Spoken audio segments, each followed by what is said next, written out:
members of the Reverend Clergy, the Honorable Attorney General, Justices of the Supreme Court and the Court of Appeal, Judges of the High Courts and the District Courts, President's Council, valued academics, former ministers, members of the legal profession, members of the Choksy family, the biographer, distinguished invitees, ladies and gentlemen.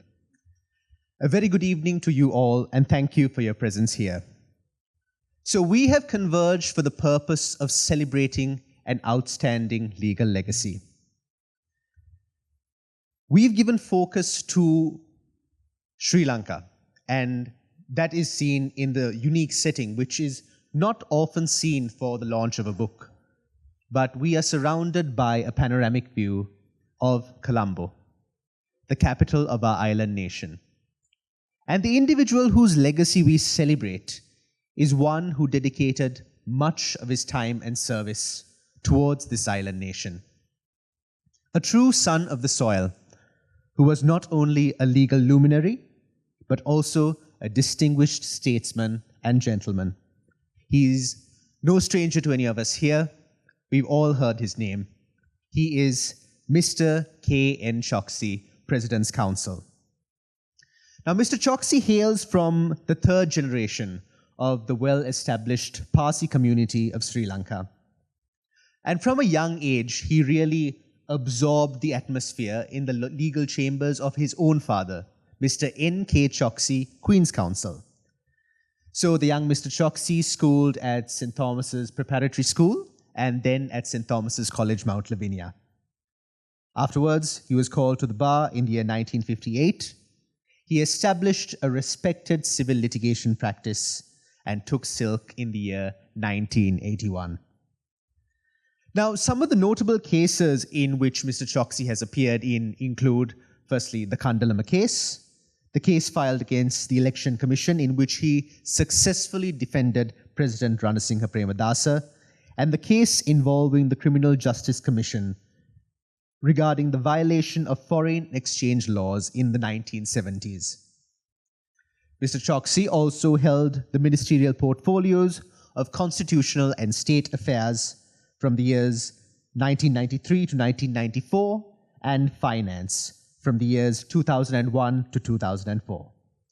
And one of Mr. Choksy's lesser known but quite significant achievements came in the form of the Financial Management Responsibility Act. Now, all of this will be discussed in length as the evening progresses, and speaking in detail about Mr. Choksy's achievements will render the brief introduction and not so brief. So, Mr. Choksy was known to make his arguments short, succinct, and to the point. So, ladies and gentlemen, let's get to the point. Welcome once again to the launch of the official biography of a great politician, lawyer, and gentleman, celebrating the enduring legacy of K.N.Choksy, President's Counsel. Now, the art of writing a biography is called biographizing, and biographizing is by no means an easy task. Countless hours spent poring through archives, collections, and records.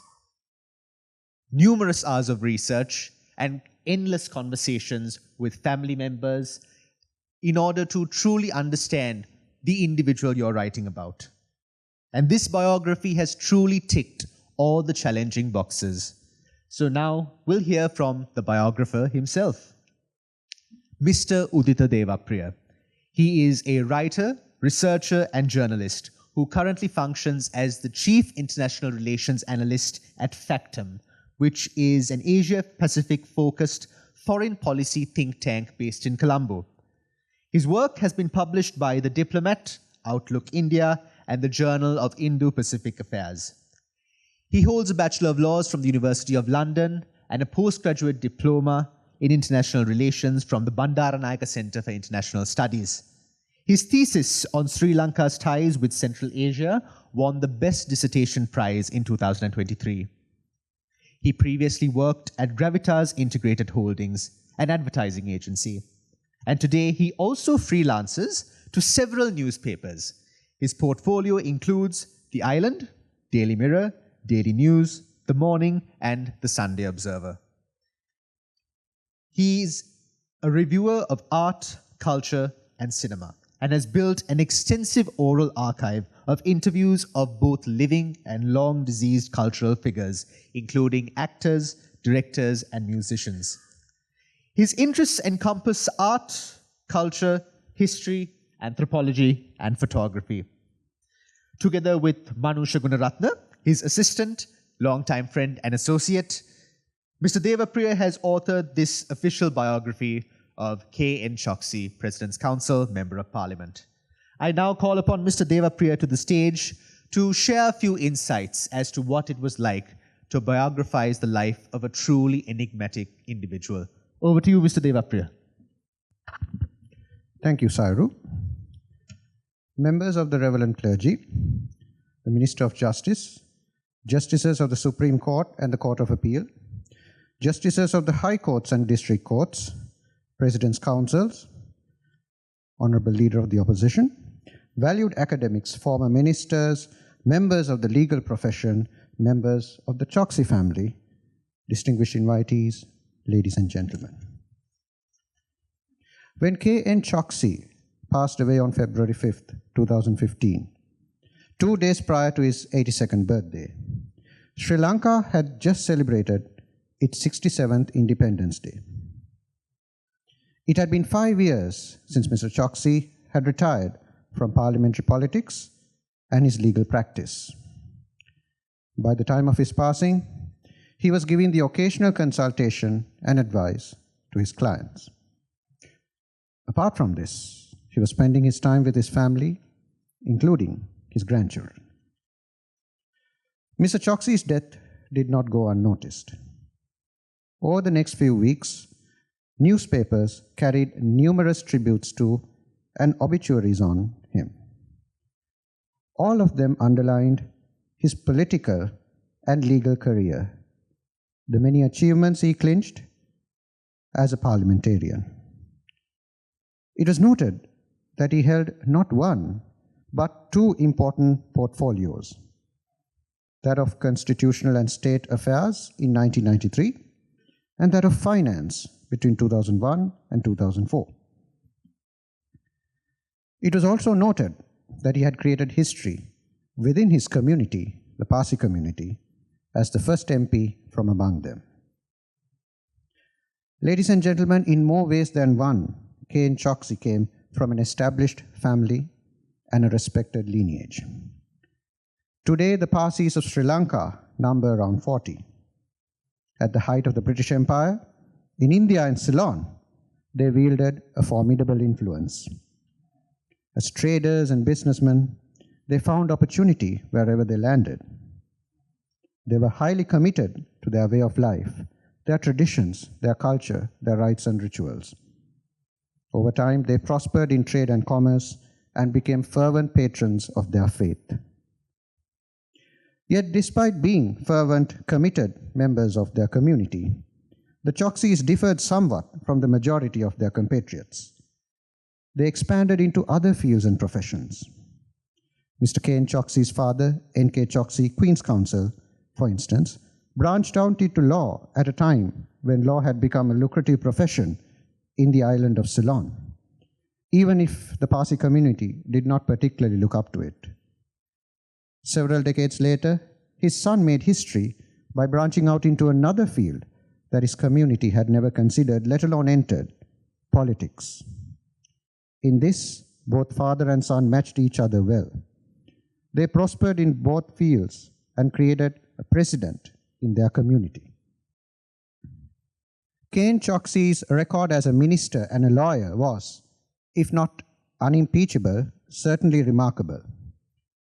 In this, he was following a family tradition.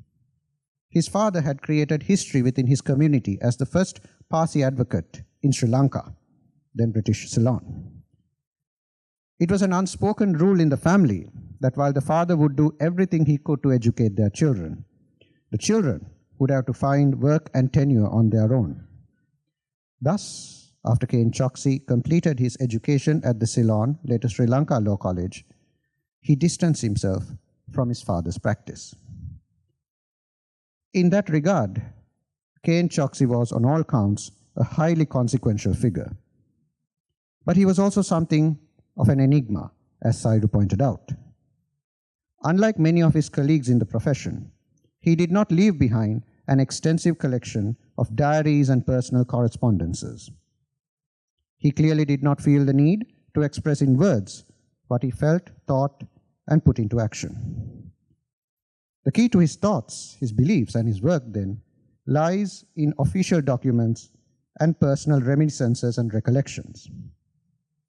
What I have attempted in this book is to incorporate as much as possible of both sources, combining them with newspaper reports, articles, and other secondary material. Ladies and gentlemen, autobiographies, at the end of the day, are exercises in vanity. Biographies, I must say, are a little different. But even with biographies, the author is faced with the difficult challenge of determining what to include and what to leave out, what to emphasize, and in a manner of speaking, what to suppress. There are some individuals in Sri Lanka who constantly get written about. Presidents and prime ministers, politicians, sportsmen, and artists. Over the last few decades, we have witnessed a slow but sustained accumulation of biographies, coffee table books, and the like on these individuals. As information has become more freely available, particularly online, it has become easier to write on anyone. With the opening up of institutions like the National Archives, it has become easier to do research.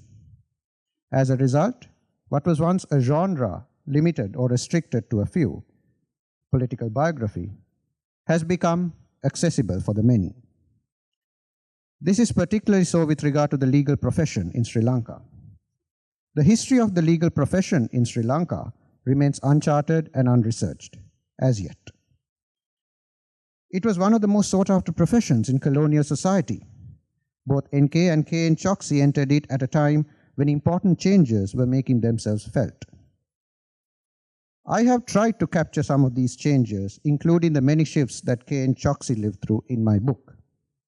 Part of my motivation has been to encourage other writers and historians to come up with a definitive account of the legal profession in this country. Once we take this into account, ladies and gentlemen, K.N.Choksy ceases to be just another lawyer. He becomes, as his father did before him, a part of our contemporary history. Perhaps the biggest challenge I've had to face in writing this book is not so much that the subject is no longer alive, as that there are so many aspects to his character that at one level seem difficult to reconcile with each other. Happily for me and for the family of K.N.Choksy, all the people interviewed were able to give a solid, if nuanced, portrait of the man. We have happily been able to piece together all these perspectives into a coherent whole. I have tried to provide a balanced perspective throughout my book. There are episodes in any individual's life which tend to give rise to often polarizing debates and discussions. Mr. Choksy's life was hardly an exception to this. I realized that certain events and incidents can be viewed from other angles.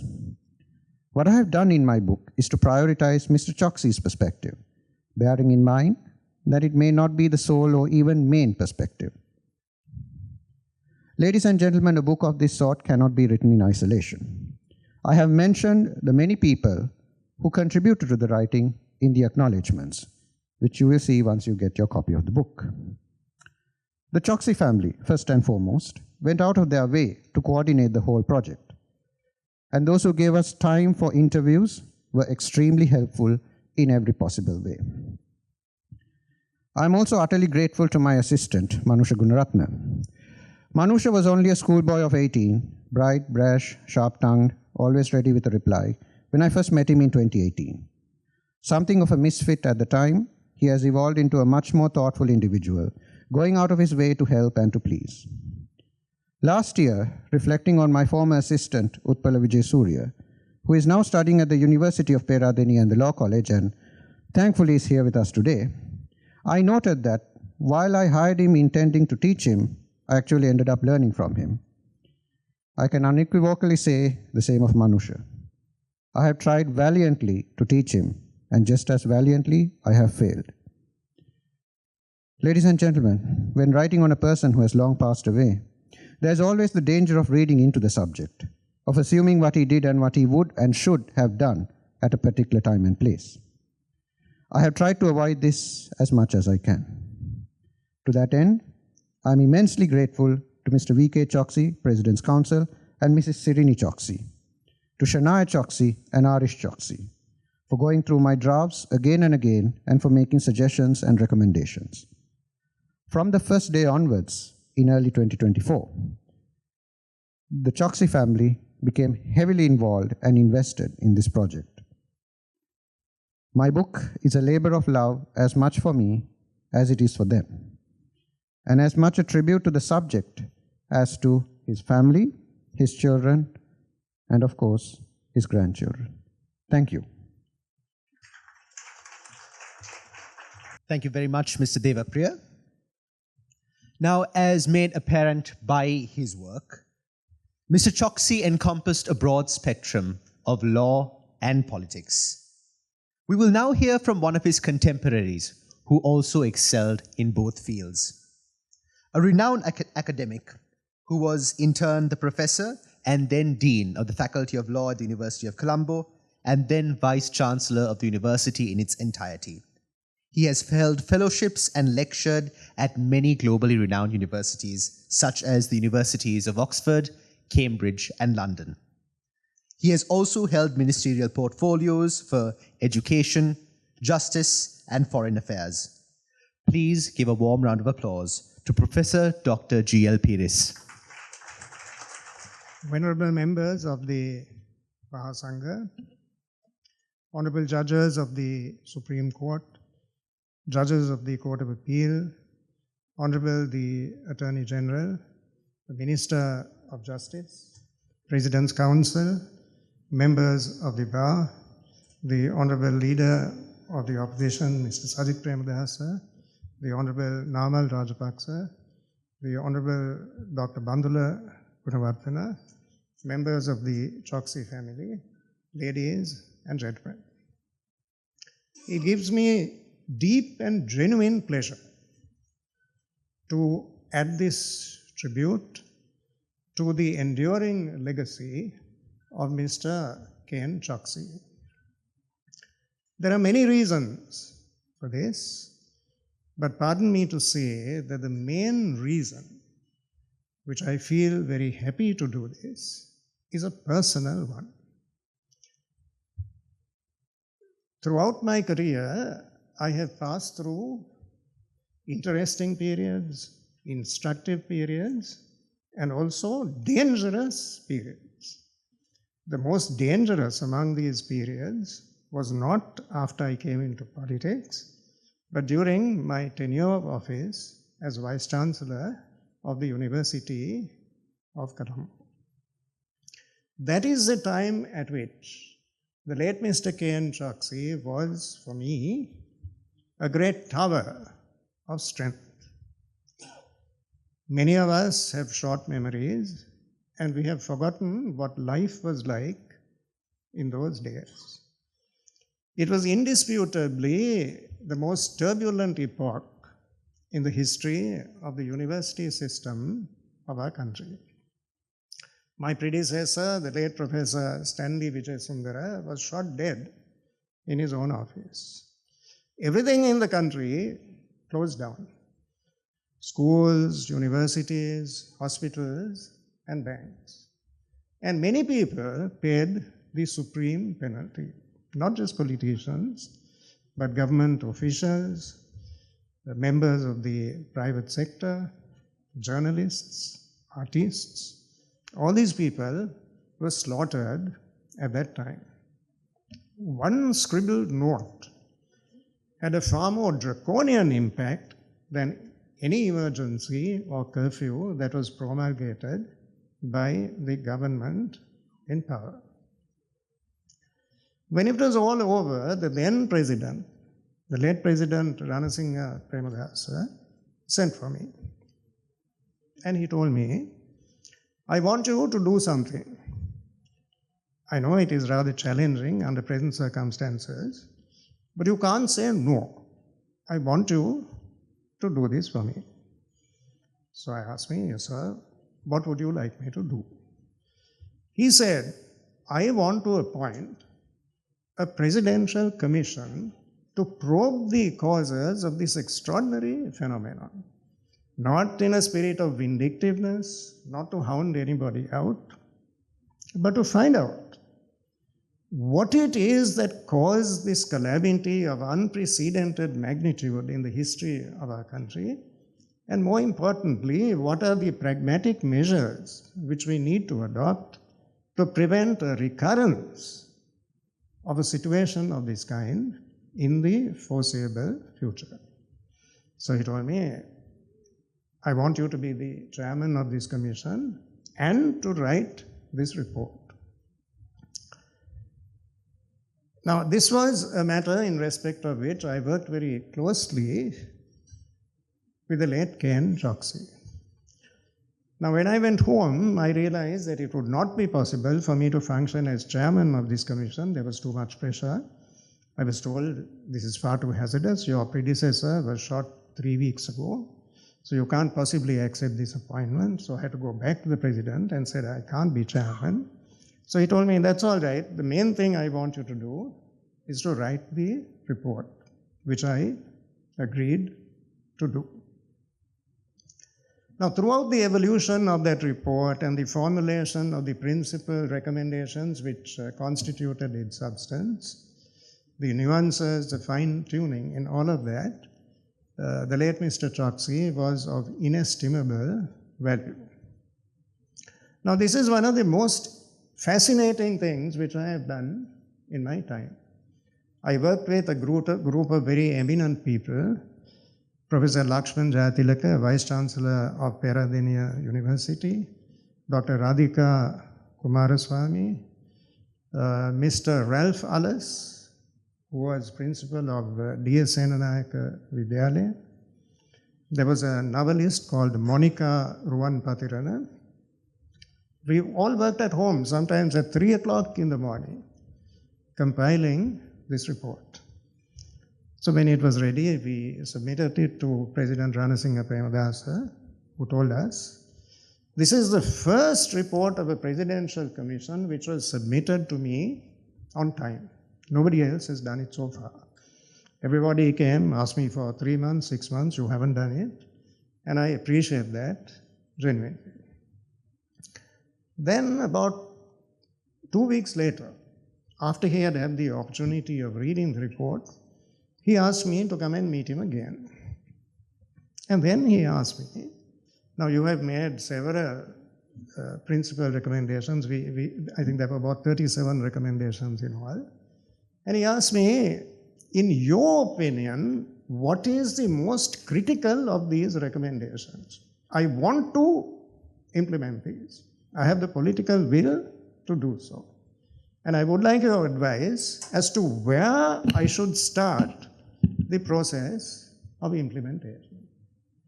So I told him, in my opinion, and Mr. Choksy agreed with me on this, I told him, in my view, the seminal recommendation was the one which we had made with regard to the Nominations Commission. The reason for this is clear. We had sittings all over the country, from Jaffna to Mathura, from Colombo to Batticaloa. These were facilitated by Mr. Bradman Virukwan on the instructions of the then president. So he spoke to angry young people all over the country. And we asked them, why did you do this? What had Professor Stanley Vijayasundara done? Why did you slaughter all these people? What rhyme or reason could there be? We spoke to principals of schools, members of the Mahasangha, the Bishop of Colombo at that time, other religious leaders. Now what the angry young men and women told us was, we know that our country is going through a difficult period, a time of adversity. That is all right. That happens to all countries from time to time. We will put up with it temporarily. However, what we will not put up with is adversity combined with palpable injustice. If there are only 50 jobs to be found out, and if those jobs are given on the basis of merit, we will accept that. But if those jobs are made available to people on other criteria, including connections, bribery, and other such circumstances, then we will rebel against it. So this was the fundamental grievance. Not just poverty, adversity, hardship, but a pervasive sense of injustice. The rationale underpinning the recommendation with regard to the Nominations Commission was the whole object of depoliticization. Depoliticization. Jobs to be given on merit. I think my colleague Mr. Ali Sabri will agree with me. This was the genesis of the 17th Amendment to the Constitution of Sri Lanka, the Nominations Commission. See, a constitutional council was established and a series of independent commissions, all of which subserved this fundamental purpose of removing partisan political influence from the decision-making, the evaluating process, leading to significant appointments in the state sector. So the origin of that was contained in this recommendation, which I told President Ranasinghe Premadasa was, in my view, the most important of the recommendations which the Youth Commission had made. Then, here again, Mr. Choksy was very intimately involved in the work that we were doing. We asked these people, why cannot you resolve these problems by a more acceptable process within a democratic framework? And they said, it is simply not possible. Our voices are not heard. We are operating at the fringes of society. We are not considered relevant at all. Now, this was a sad reality, but this is exactly what was told to us. We were told the only way to make decision makers sit up and take note is by resorting to unmitigated violence. Killing people, burning, destroying. That is the only way that we can focus the attention of society on the grievances which we are endeavoring to articulate. Now, that was the origin of a series of recommendations relating to youth representation and women's representation. Topics which are critical today as the country prepares for local government elections, which we understand are likely to be held in early April. Now, these are burning topics even today. But that whole debate was triggered by this recommendation that was contained in the report of the Presidential Commission. And Mr. Choksy was of immense assistance in formulating, refining the proposals relating to youth representation and women's representation. Another matter in which the late Mr. K.N.Choksy took a lively interest had to do with the basic complaint that was made to us when we asked what's wrong with our society. Why are you reacting with this kind of indignation?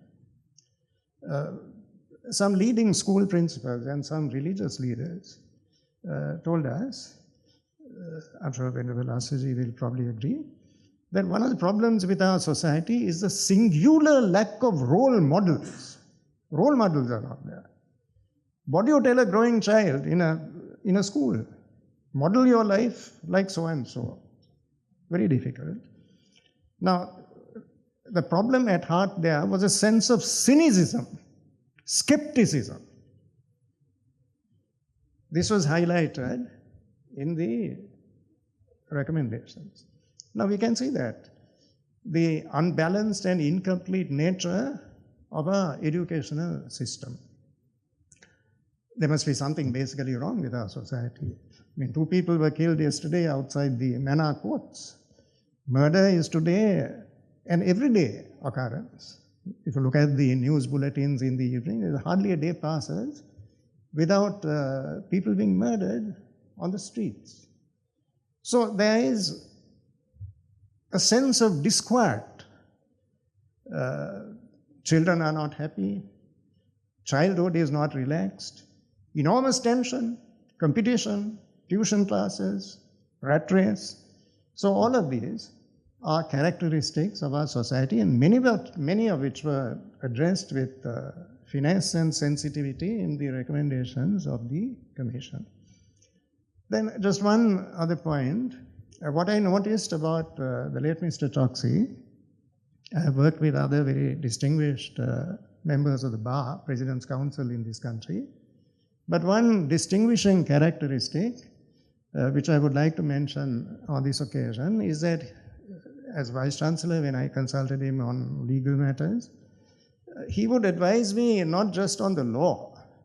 I mean, he had a prolific knowledge of the law, but he would also advise a practical course of action, given all the circumstances of the matter.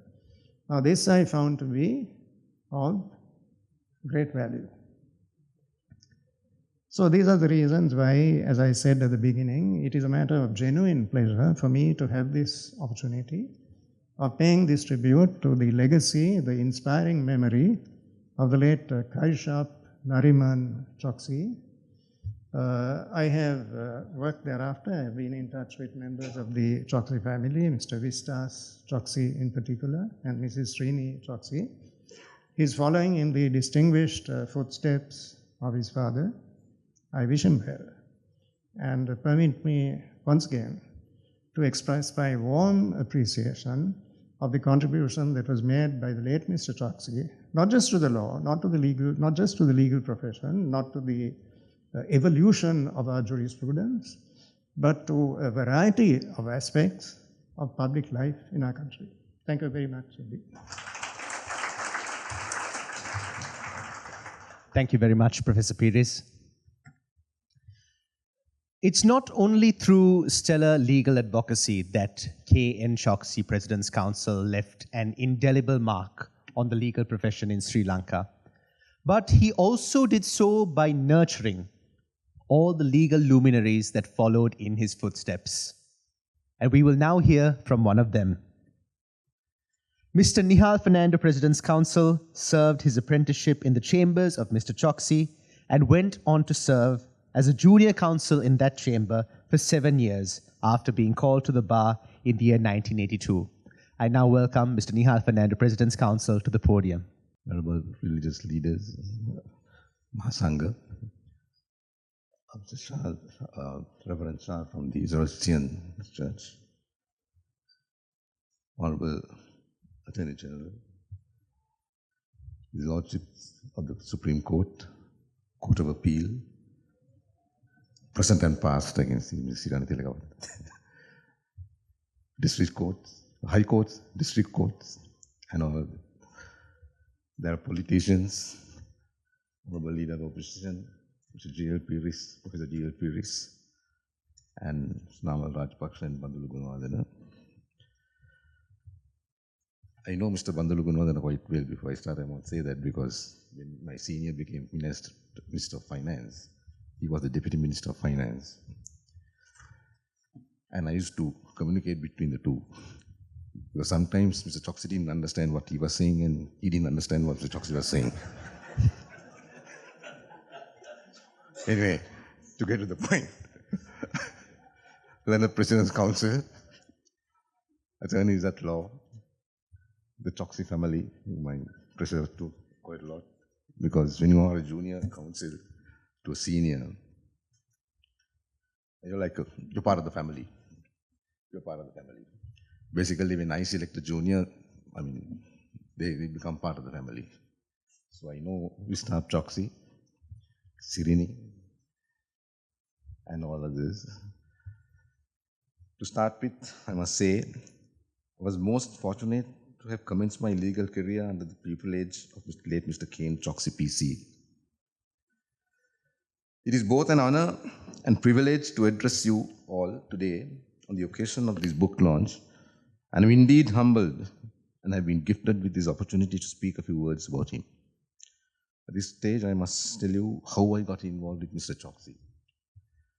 I was at law college, and when I used to go and watch him argue cases. And at that time, the leader of the bar at that time was Mr. Choksy, Mr. W. Javardhana, H.L. De Silva, Nimal Senanayaka, Mr. Ranganathan, K. Shamogalingam, Mr. Pulanayagam, who are from the Attorney General's Department. So I wanted to, he was so clear, precise in his submissions. I wanted to work with this man somehow. So I told my aunt, who was at that time the senior partner of Julius and Christie, Mrs. Lina Fernando, I would like to work with him. She just took a call and said, Cassie, I want this boy in your chambers. And so that was the beginning. I went and met him after I passed out in 1981 in January. And I started apprenticing with him. And I took oaths in September 1982, worked with him full-time, almost for 7 years, till he moved into the Supreme Court and the Court of Appeal to do work. Mr. Choksy led an exemplary life. As a boy, he was the head prefect of St. Thomas's Prep School College and a prefect of St. Thomas's Mount Lavinia, and he excelled in sports from an early age. But this was only the beginning of the greatness that was to follow. Mr. Choksy was called to the bar in the year 1958, which incidentally is 1 year before I was born. Interestingly, he was called to the inner bar in the year 1981, which was also the year in which I passed out as a lawyer, as I mentioned before. As everyone in here is aware, his legal career speaks for itself, requiring no special mention by myself or anyone else. One needs only to peruse the pages of the law reports of Sri Lanka in proof of his vast practice and his integral contribution towards shaping, molding, and fine-tuning the law as is practiced in courts today. Mr. Choksy was an advocate par excellence, and his use of language as a tool, communication, was uniquely owned by not just his professionalism, but also his integrity. To those who know him, you would know that he never uttered a bad word about anyone and chose to remain silent rather than say anything negative about a person.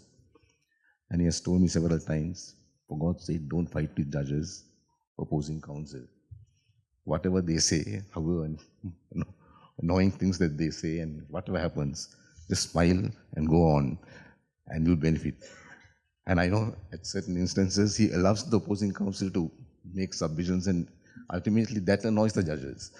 So these are little things that we learn, and I'll never forget these things. As a senior, he stood by his juniors. Irrespective of the circumstances, he would never let his juniors down. I made big mistakes in drafting, and those days, not much computers and typewriters. He used to get a pencil about this much and then correct everything. He told me never release a draft to the instructing attorneys without reading it 3 times, so that I do even now. I recall vividly his instructions regarding being truthful and honest to court. He would repeatedly tell us, don't lie to court. If you utter an untruth to the court, then you will not be believed next time when you tell the truth. You must get into a situation where when you get up in court, the judges believe you. This is something that has stayed in my mind and something that I sought to inculcate in my juniors. Because he lived his life by the principles of vincit veritas, meaning the truth will win, and would not compromise his integrity to win an argument. Mr. Choksy was a man of his word. I remember that my oaths party, my father, who knew him, When I asked him, Mr. Choksy, how is my son doing? He said, Mr. Fernando, don't worry about him. I will give him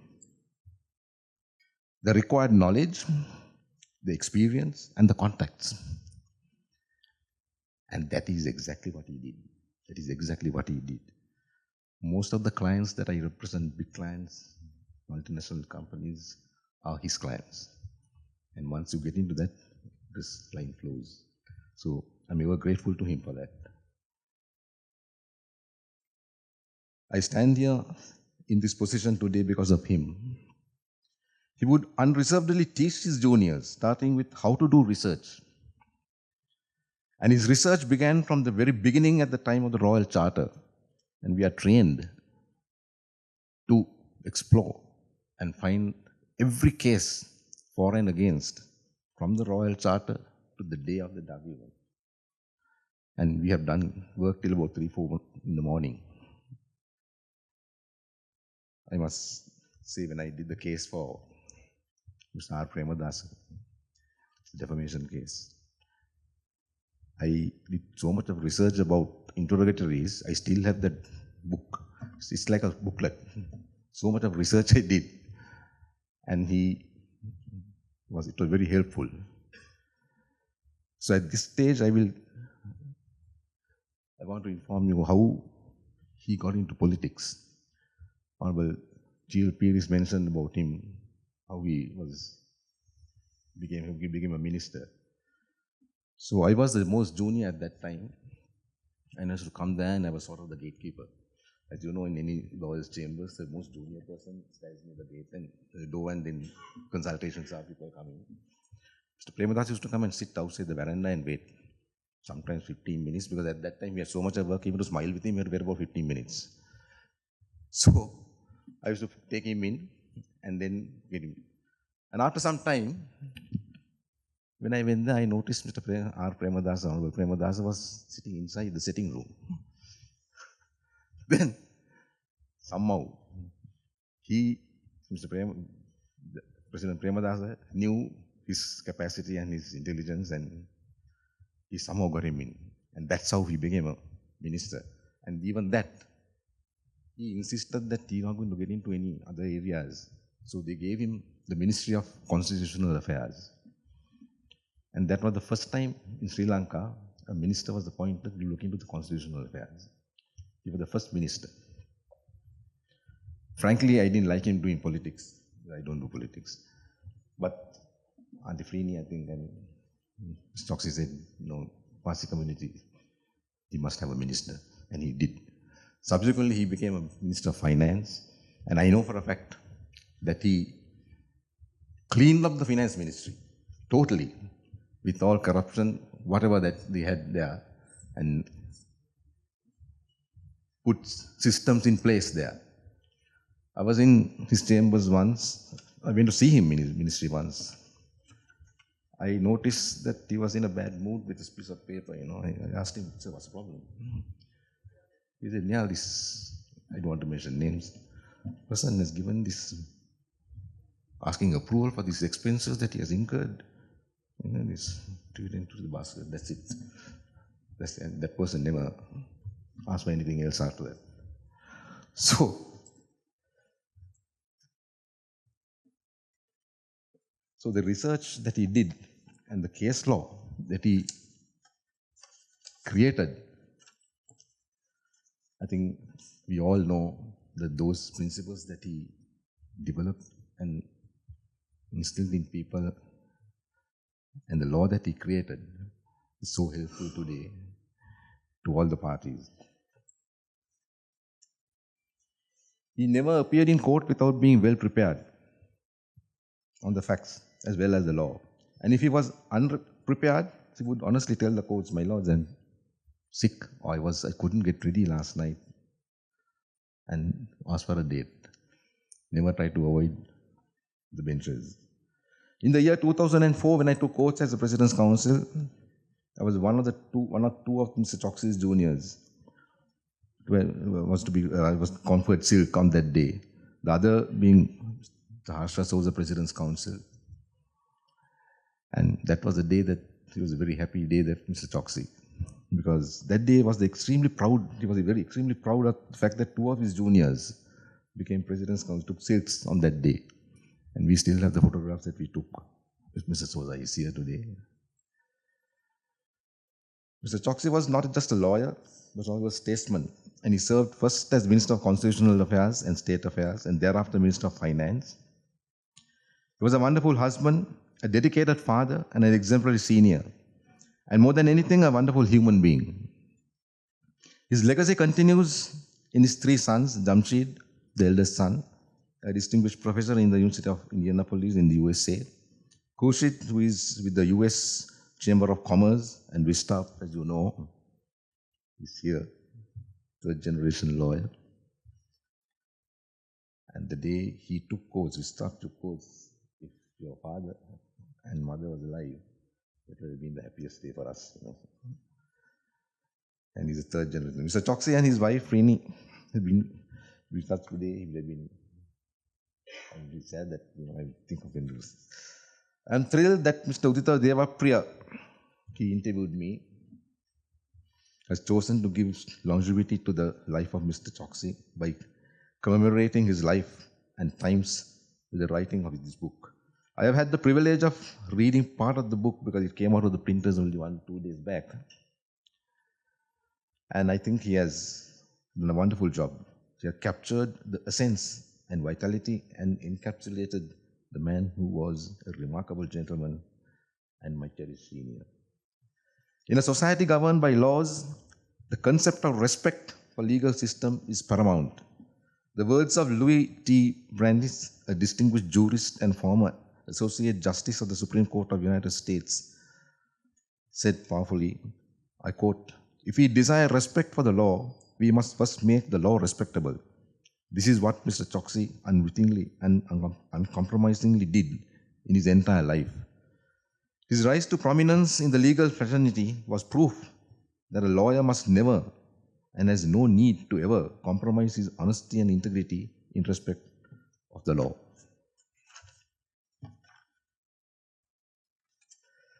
It is fitting that an honorable gentleman who honored his craft by mastery of language and words is now immortalized in the same way. This book will serve as a reminder to many future generations of lawyers that in a world that is often egoistic and competitive, the legacy of a gentleman is unparalleled. What he gave to his family, to his juniors, and to the legal fraternity, the legal history of this country, cannot be contained in the pages of a book.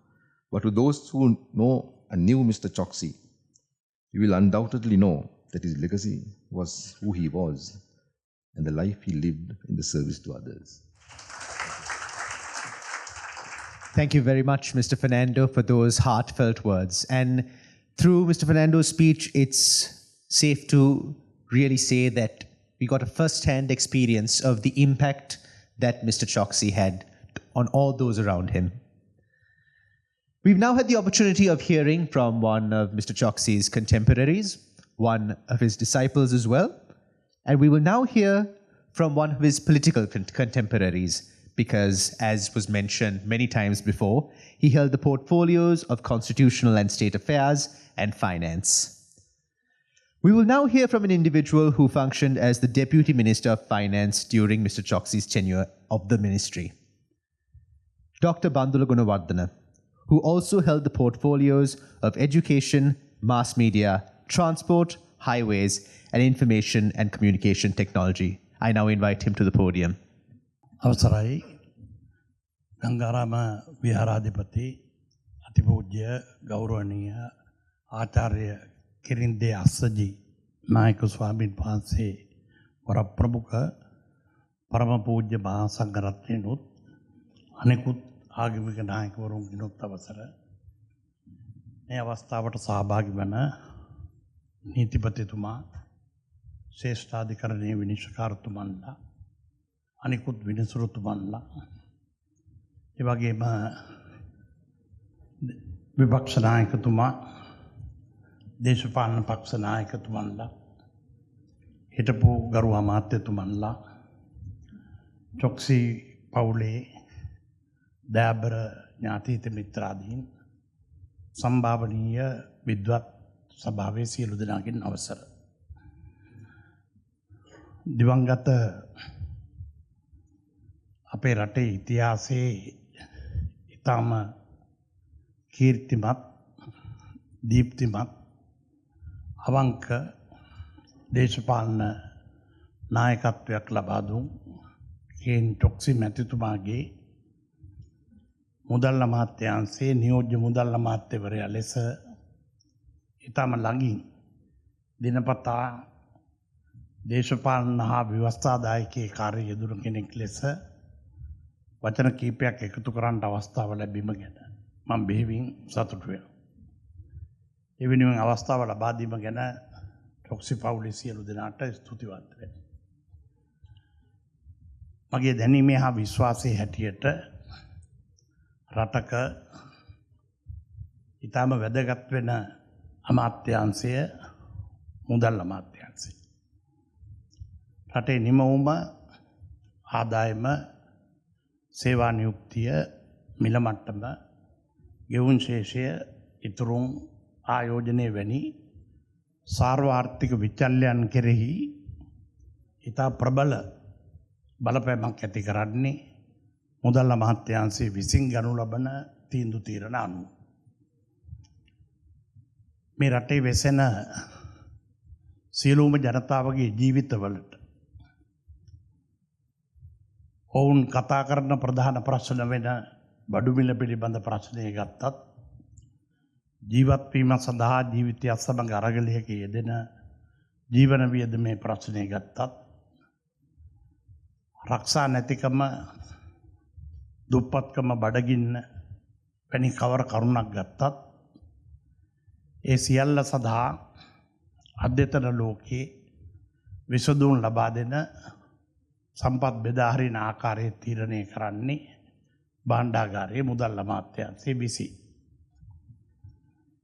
එනිසා විෂයානුබද්ධව K.N.Choksy මැතිතුමා ආර්ථික විද්‍යාව හා රාජ්‍ය මූල්‍ය කළමනාකරණය පිළිබඳ විශේෂඥයෙක් නොවුනත් ඔහු නීතිය පිළිබඳ ඉතා සුවිශේෂ දක්ෂතා කුසලතා හා නිර්මාණාත්මක හැකියාවන් සහිත විද්වතෙක් ලෙස ඔහුට තිබුණ පුදුම අනික් එවන් විද්වතුන් සමග පුළුල් සංවාදයක යෙදීමෙන් ඉතාම කෙටි කාලයක් තුළදී අවබෝධ කර ගැනීම. මට පෙර සඳහන් කළ නීතිඥතුමා ජනාධිපති නීතිඥතුමා සඳහන් කළ පරිදි එතුමට උද්ධමනය අවධවනය ගෙවුම් ශේෂය ඉතුරුම් විනිමය අනුපාත යනාදිය පිළිබඳ පාරිභාෂිත වචන පිළිබඳ බොහෝ අවස්ථාවලදී විවිධ කරුණු කියනකොට ඒක නැවත වර්තාවක් මගිනුත් අහන පුරුද්දක් තිබුණා. ඒ අවස්ථාව රටේ ඉතිහාසයේ ඉතාම අමාරු අවස්ථාවක්. නිදහසෙන් පස්සේ ලංකා ඉතිහාසයේ ප්‍රථම වතාවට ආර්ථිකයේ ඍණාගයක් ගත්තේ 2001 වර්ෂයේ. 2001 දී -1.4 ඍණ 1.4ක ආර්ථික වර්ධන වේගයක් පැවතීම නිසා රටම කඩාගෙන වැටිලා තිබුණා. රටේ රක්ෂා කරමින් සිටි ජනයා ආරක්ෂා නැති ඇගේ ගොඩට එකතු වුණා. කර්මාන්ත ව්‍යාපාරයකින් එක වැහෙන්න පටන් ගත්තා. නූල කැඩුණ සරුංගලයක් වගේ බඩු මිල වේගය වැඩි වුණා. විනිමය අනුපාතය දරුණු ලෙස රුපියල කඩා වැටුණා. මේ තත්ත්වය තුළ දේශපාලන අර්බුදයක් හටගන්නවා.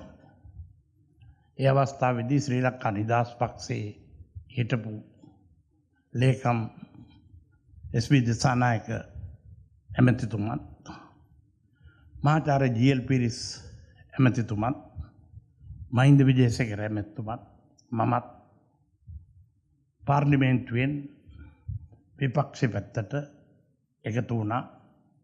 ඒ ආණ්ඩුව කියන දේ අහන්නේ නැති නිසා.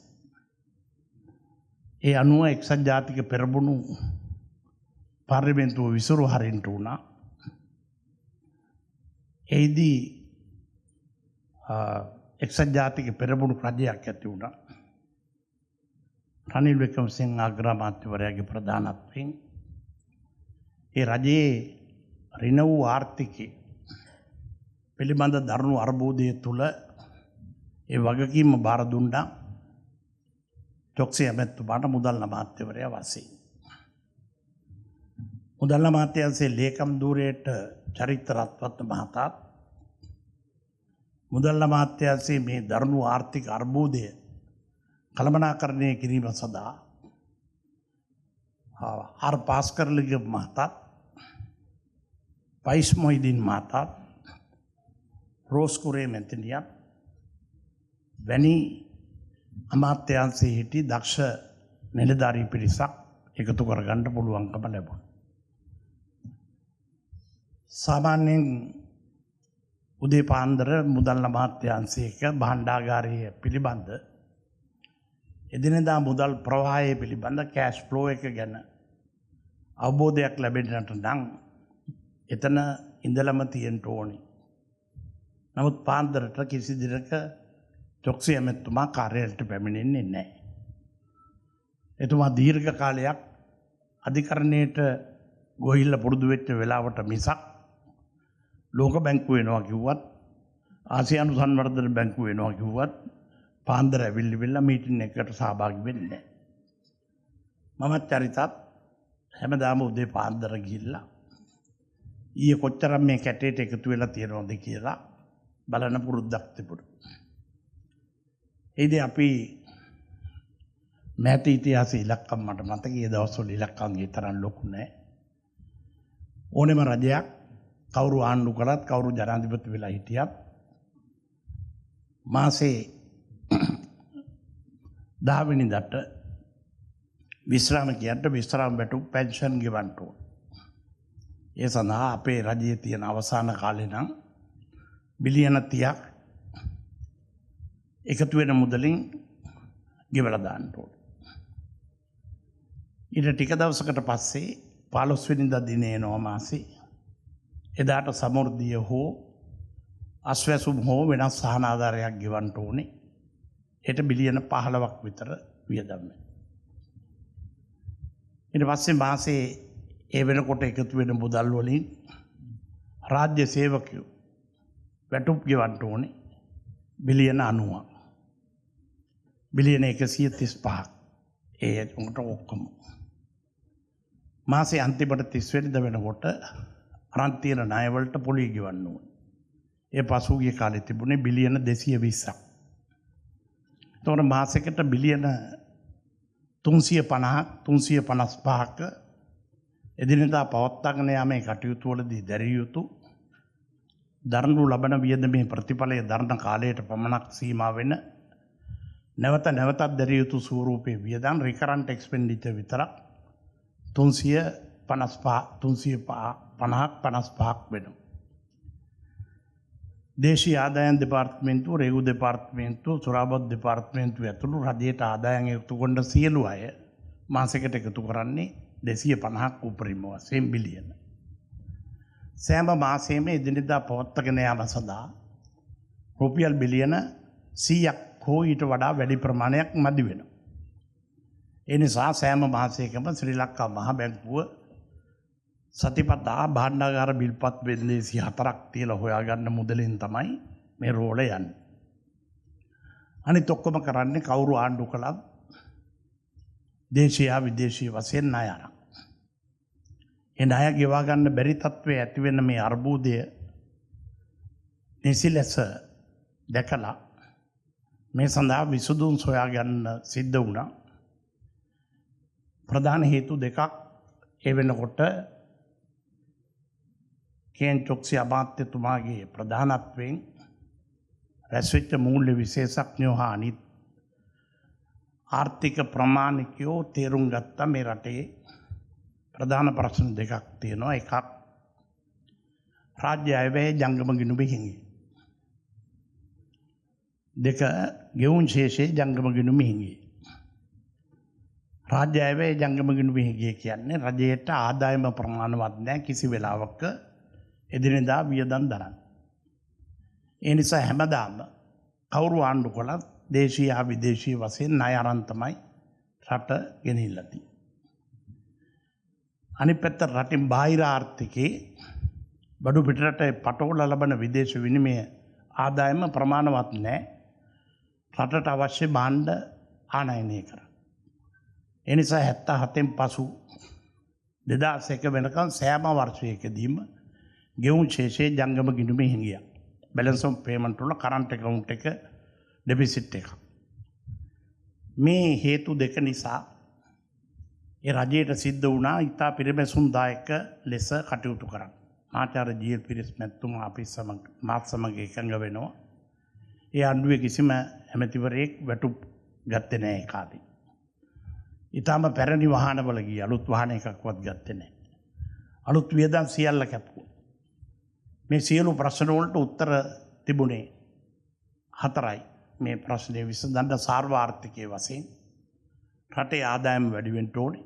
ලංකා ආණ්ඩුවේ දෙක වියදම අඩු වෙන්න ඕනේ. අයවැය පරතරය GDP වලින් 100%ට වඩා අඩු ප්‍රමාණයක තියෙන්න ඕනේ. නිර්යාත ආදායම් හා ආයාත වියදම් අතර ගෙවුම් ශේෂයේ ජංගම ගිණුම හිඟිය පුළුවන් තරම් අඩු වෙන්න ඕනේ. එමුණොත් ණය වෙන්න වෙන්නේ ආර්ථිකය ඉස්සරහට යන්න පුළුවන්. මේ සඳහා කොච්චර කීවත් ඒ සඳහා දේශපාලනයේ ලබා දෙන පොරොන්දු සහ දේශපාලනඥයන්ගේ හිත හෙට නමා ගන්න බැරි නිසා එදා අග්‍රාමාත්‍ය රනිල් වික්‍රමසිංහ මහතා K.N.Choksy මැතිතුමා සමග පළවෙනියෙන් IMF එකත් එක්ක ගිවිසුමකට ලැබුණා. මේ වගේ ජාත්‍යන්තර මූල්‍ය අරමුදල ඒ අවස්ථාවෙත් මේ වගේම විස්තීර්ණ ණය පිළිබඳ ගිවිසුමකට එකතු වෙලා ආර්ථිකයේ පුළුවන් තරම් කපලා කොටලා හැදුවා. ඒ අවස්ථාවේදී චරිතරත්වත් ලේකම්වරයා ඔහුගේ නමින් චක්‍ර ලේඛනයක් නිකුත් කළා. සර්කියුලර් එකක්. මොනම හේතුවක් නිසාවත් කිසිම කෙනෙක් රාජ්‍ය සේවයට බදව ගන්න බෑ. රාජ්‍ය සේවයට බදව ගන්න බැරි රාජ්‍ය සේවය දරාගෙන යාම සඳහා වැටුප් ගෙවීමක් විශ්‍රාම වැටුප් ගෙවීමක් සඳහා දරන බර දරා ගන්න අමාරු තත්ත්වයක් ඇති වෙන නිසා ඒ චක්‍ර ලේඛනය මුදල් අමාත්‍යවරයා වශයෙන් අනුමත කරලා චරිතරත්වත්ගේ අස්සෙන් නිකුත් කළාම ප්‍රසිද්ධ චක්‍ර ලේඛනය චරිතගේ චක්‍ර ලේඛනය නිසා කිසිම වියදමක් දරන්න බෑ. නාස්තිකාරී වියදම් හරි කිසි දෙයක්. ඇමති මණ්ඩලයට දරන්නත් බෑ. ඊට පස්සේ රටේ ආයෝජනය කරන්න වෙනත් මුදල් උපය ගන්න බැරි නිසා අපි ඒ අවස්ථාවේදී බදු සමා පනතක් චොක්සි මැතිතුමා හඳුන්වා දුන්නා. ඉපියු ආකාරයේ එළිදරව් නොකළ මුදල් බ්ලැක් මනි කළු සල්ලි කළු ආර්ථිකය තුල විශාල ප්‍රමාණයක් තිබුණා. ඒ මුදල් රටේ නිමවුම ආදායම සේවා නියුක්තිය යනාදී ඉහළ නංවන ප්‍රාග්ධන ආයෝජනවල යෙදූ කල ඒ පිළිබඳ කිසිදු ප්‍රශ්න කිරීමක් නොකරන බවට පනතක් ගෙනාවා. බදු සමා පනත ටැක්ස් ඇමනිස්ටිය. මේ තුලින් බොහෝ කලක් සංගවාගෙන තිබුණ මුදල් එළියට දාන්න දේශීය අයට පුළුවන්කම ලැබුණා. ආර්ථිකය ඇතුළට මුදල් ආවා.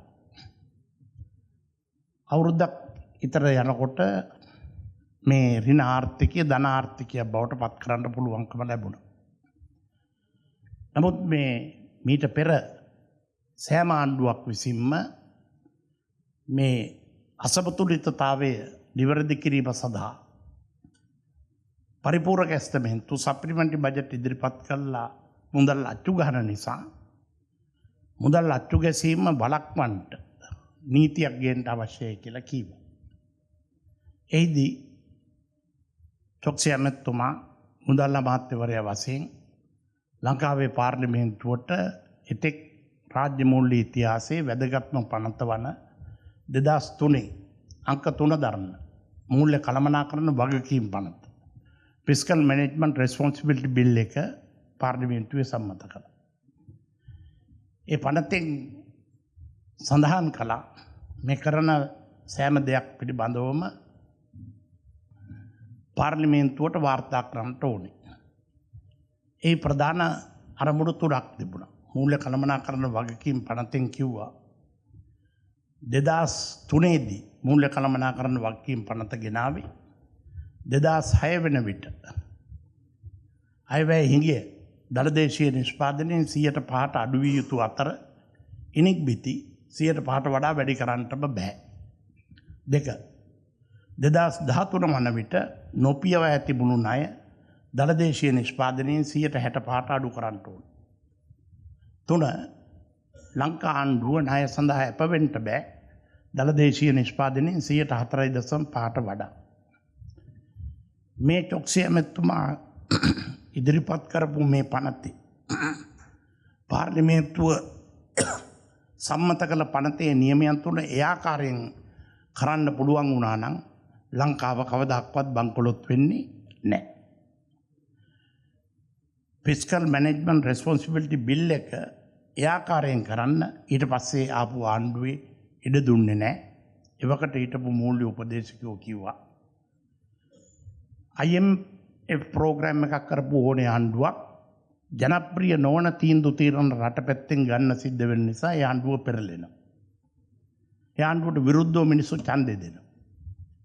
ඒ නිසා අපි ආර්ථිකයේ ධන ඍණයක ධන කළා.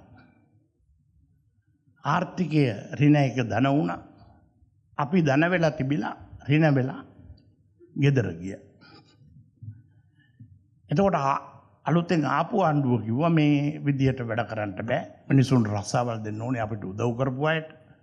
මේ යාන වාහන ගන්න ඕනේ.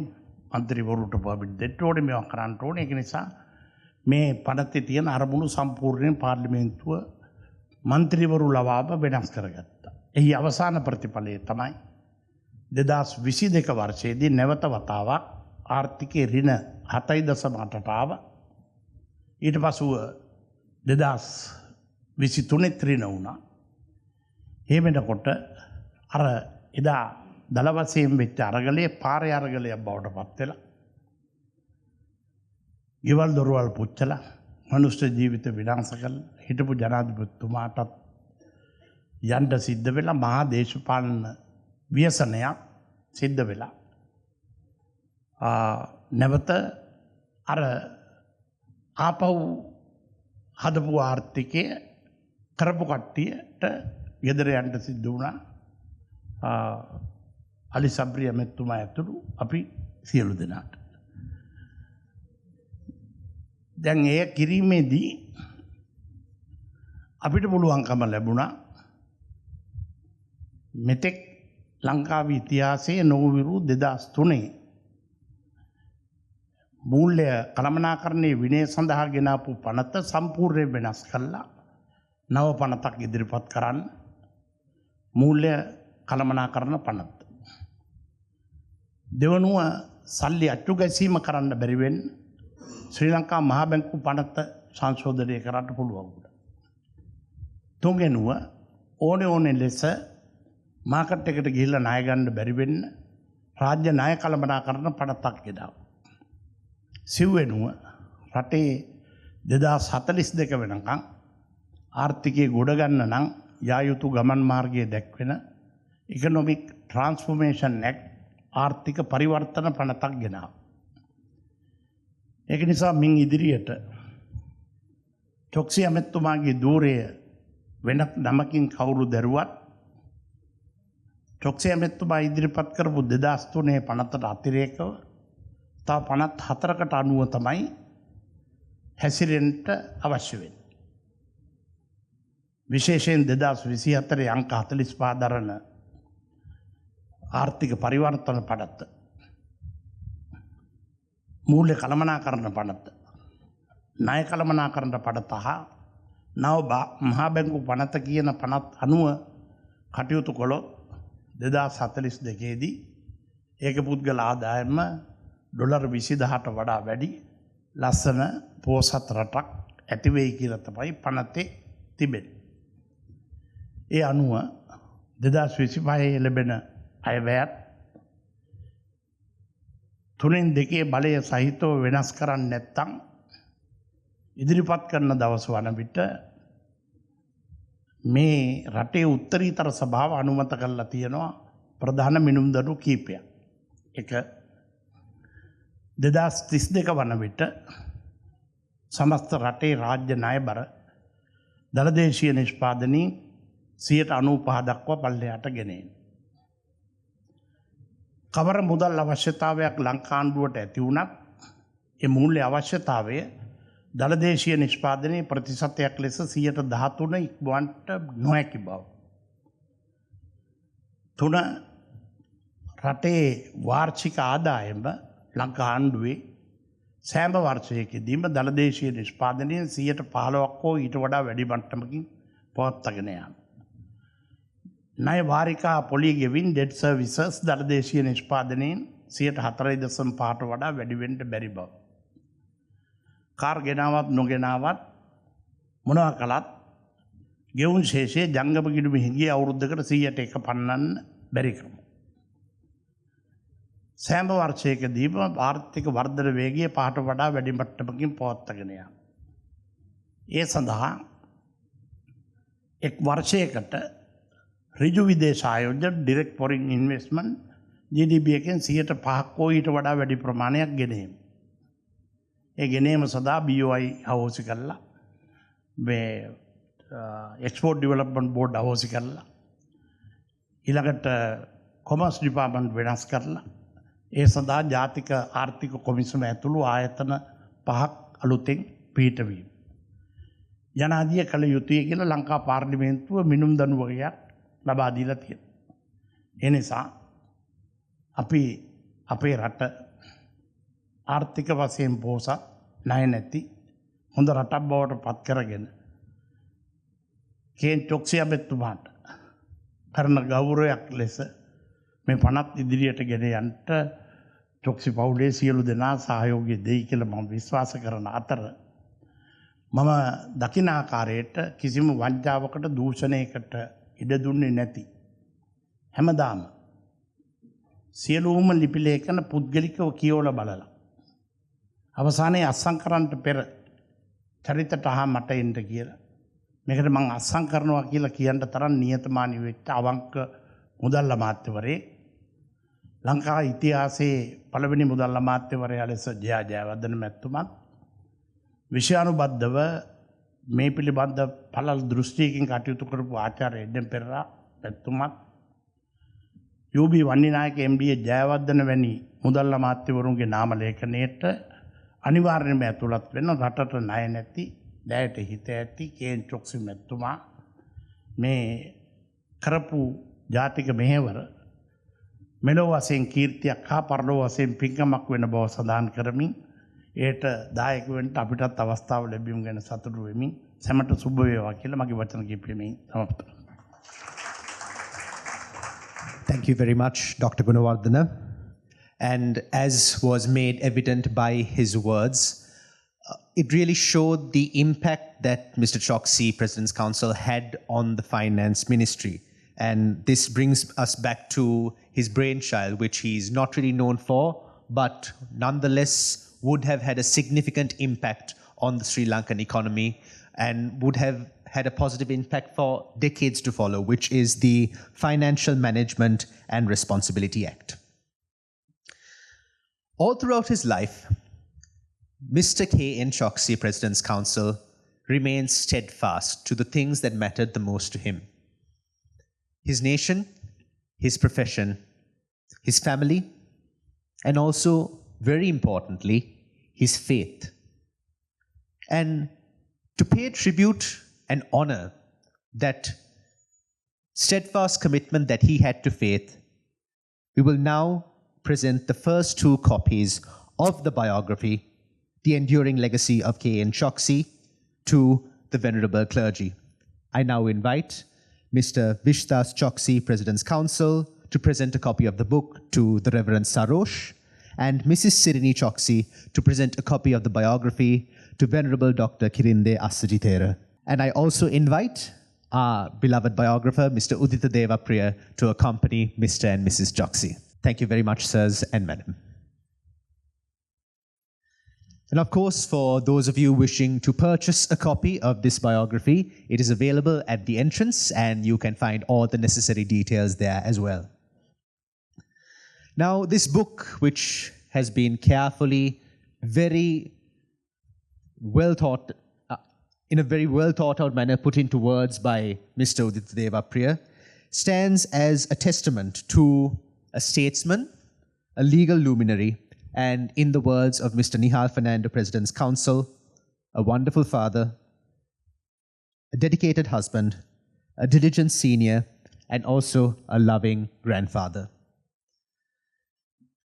Naturally, part of Mr. Choksy's descendants have chosen the field of law, and no doubt he would have been very proud to know that very soon there would be a fourth generation of Choksys excelling in the legal profession.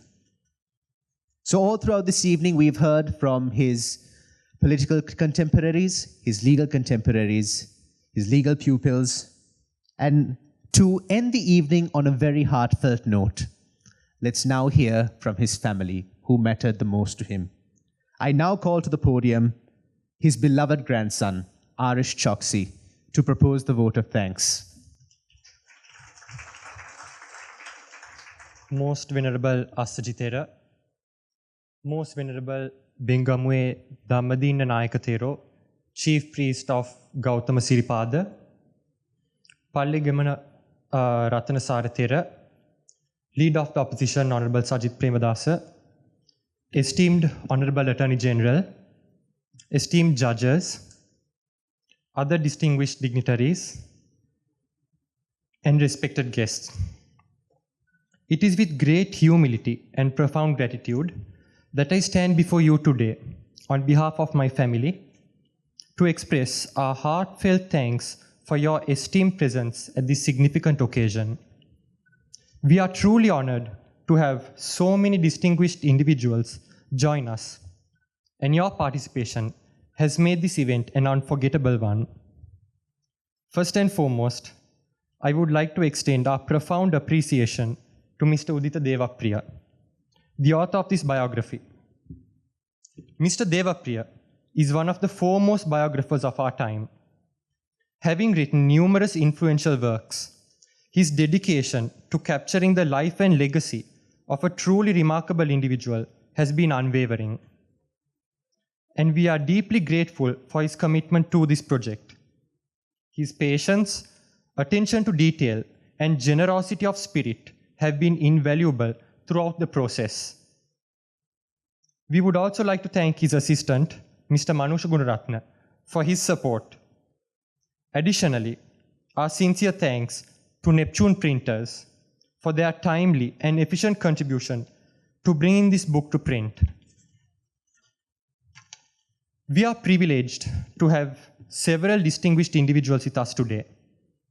Unfortunately, we miss the presence of former President Mahinda Rajapaksa, who couldn't make it due to unavoidable circumstances. We thank the Leader of Opposition and members of Parliament who are with us here today.